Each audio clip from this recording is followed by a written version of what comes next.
বিসমিল্লাহির রহমানির রহিম। আসসালামু আলাইকুম। সবাই কেমন আছো? আশা করি আল্লাহর অশেষ রহমতে সবাই খুব ভালো আছো। আলহামদুলিল্লাহ, আমিও আমার পরিবারের সবাইকে নিয়ে ভালো আছি।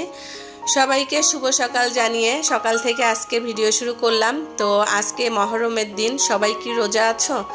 আজকে প্রথম রোজা, কালকে দ্বিতীয় রোজা, মোট দুটো রোজা রাখতে হবে। আর এই দুটো রোজা রাখলে 1 বছরের গুনাহ আল্লাহ তাআলা মাফ করবেন।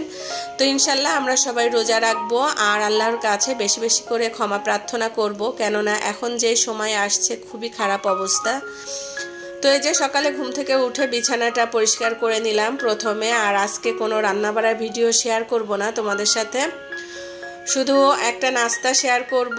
আর এদিকে এই যে আমি আমার যে খাটটা আছে, এই খাটের ডিজাইনটা একটু ক্লিন করে নিচ্ছি।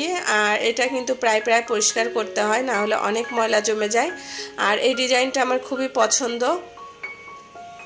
তো আজকে রোজা আছি আমি, তোমাদের ভাইয়া, আমার আম্মু, আমরা 3 জন রোজা আছি। আর বাচ্চারা কেউ রোজা নেই। আর এই মহরমে রোজা থাকলে কিন্তু অনেক সওয়াব পাওয়া যায়।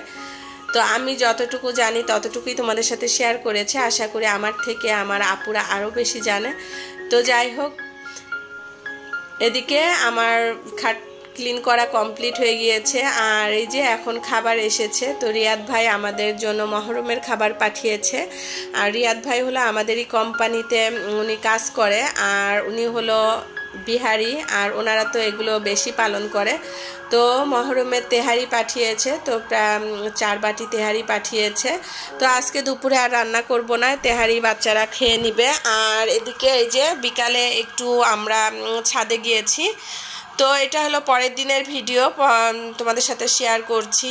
আর সকালের ভিডিও এটা হলো আজকে সকালের ভিডিও শেয়ার করলাম। তো দুটো মিলিয়ে ভিডিও শেয়ার করা হচ্ছে। তো গতকাল বিকালে আম্মুকে নিয়ে একটু ছাদে গিয়েছিলাম, বললাম যে আম্মু চলো ছাদে যাই, অনেক দিন যাওয়া হয় না। তো কি অবস্থা গাছগুলোর একটু দেখে আসি। আর ছাদে ওঠার পরে মাশাআল্লাহ এত সুন্দর বাতাস যে তোমাদেরকে বলে বোঝাতে পারবো না। তো এই যে ড্রাগন গাছটা তোমাদের ভাইয়াকে এনে এভাবে আমি বাঁশ দিয়ে রেখে গিয়েছি। আর এই তো আমার আম গাছের দুটো আমের একটা আম নষ্ট হয়ে গিয়েছে, সম্ভবত অনেক রোদের জন্য আমটা নষ্ট হয়ে গিয়েছে। তো আমটা এখন পেড়ে নিব। তো আম্মুকে বলছিলাম যে পেকে গিয়েছে, আম্মু বলছে যে না পাকেনি, আমটা নষ্ট হয়ে গিয়েছে। তো আম্মুকে বললাম যে আম্মু একটু কেটে দেখো। তো আম্মু আবার ছুরি দিয়ে কেটে দেখছিল যে আমের কি অবস্থা। তো কাটার পরেই বোঝা গেল যে না, আমটা নষ্ট হয়ে গেছে আর প্রচুর টক।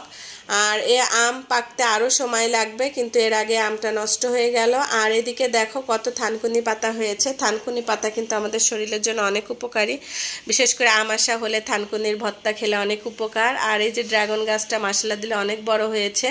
এদিকে কিছু মিষ্টি কুমড়ার বীজ লাগিয়েছিলাম, পুঁই শাকের গাছেও পাতা আসছে। তো এখন সব গাছগুলোতে একটু পানি দিয়ে দিব। আর ডালিম গাছে ফুল এসে এসে চলে যায় কেন বুঝতে পারি না, তোমরা যদি কেউ জানো অবশ্যই কমেন্টসে জানাবে।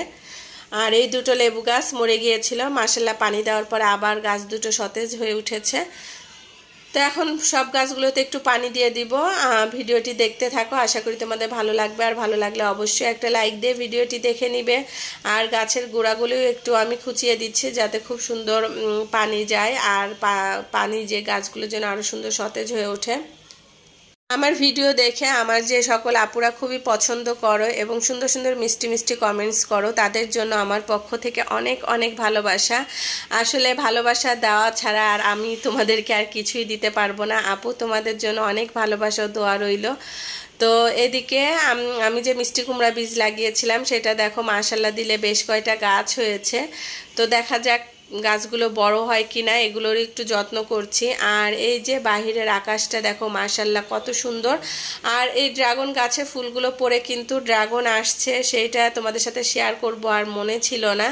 তো ফুলগুলো পরে যাওয়ার পরে যে ড্রাগন আসে এটা আসলে আমার জানা ছিল না, আমি জানলাম অনেকগুলো, প্রায় 10-12টার মতো ড্রাগন এসেছে।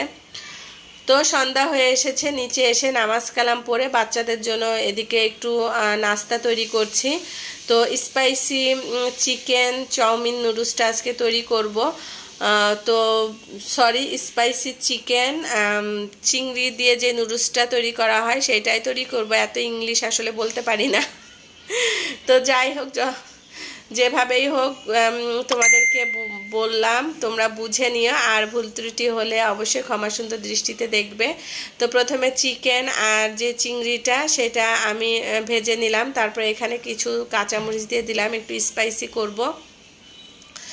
আর এখানে দিয়ে দিলাম কিছুটা গাজর, দিয়ে আরও কিছুক্ষণ নেড়ে চেড়ে নিব। আর প্রথমে কিন্তু আমি রসুনটা একটু ভেজে নিয়েছি, তারপরে সব কিছু দিয়ে দিলাম, এক এক করে সব সবজি দিয়ে দিচ্ছি। এখানে কিছু পটল, কিছু ক্যাপসিকাম, গাজর, মটরশুঁটি এগুলো দিয়ে মূলত আজকে স্পাইসি নুডলসটা তৈরি করব। আর দিয়ে দিলাম গোলমরিচ গুঁড়া, দিয়ে এবার এগুলো ভালোভাবে একটু ভেজে নিব।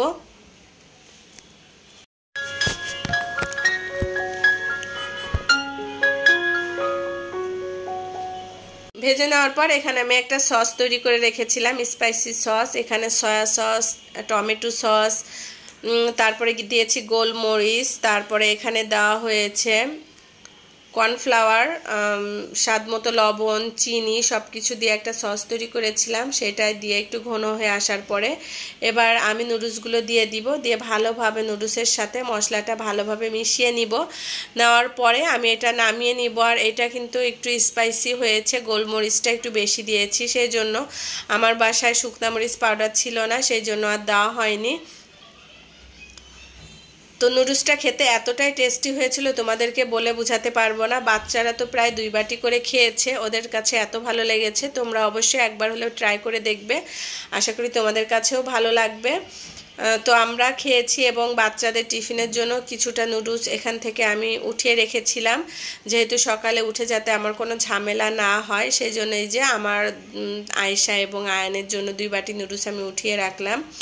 আর এখন আমাদের জন্য নুডলস সার্ভ করে নিব। তো এই যে 2 বাটি নুডলস আমি এখান থেকে আলাদা করে রাখলাম প্রথমেই।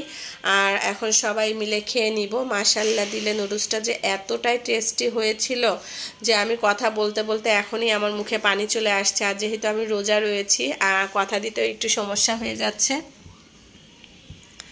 তো নুডলস খাওয়ার পরে এদিকে তোমাদের ভাইয়া বগুড়ায় গিয়েছিল, সে বগুড়া থেকে দই এনেছে। তো অনেক দই এনেছে, আর এই বগুড়ার দইটা আমার খুবই ভালো লাগে। আমাদের দেশের দই খুব নাম করা, কিন্তু বগুড়ার দইটা একটু মিষ্টি মিষ্টি কম, যার জন্য আমার এই বগুড়ার দই ভালো লাগার উপরে শর্টটা খেতে তো দারুণ লাগে। তো নুডলস খেয়ে একটু স্পাইসি নুডলস খাওয়ার পরে এখন এদিকে একটু বগুড়ার দই খেয়ে নিব। এই যে দেখো প্রায় এখানে 3 বাটি এরকম দই এনেছে, আর একটা বড় পাতিল এনেছে। আর এই বাটিগুলোতে দই একেবারে অল্প থাকে, 2 জন খেতে পারে এরকম পরিমাণের দই থাকে। তো সেই জন্য তোমাদের ভাইয়া আবার একটা পাতিল এনেছে, যে পাতিলের দইটা একটু বেশিই থাকে। তো পাতিলটা আর আমাদের ধরা হয়নি, আমরা প্রথমে ওই বাটির দইটাই খেয়েছি।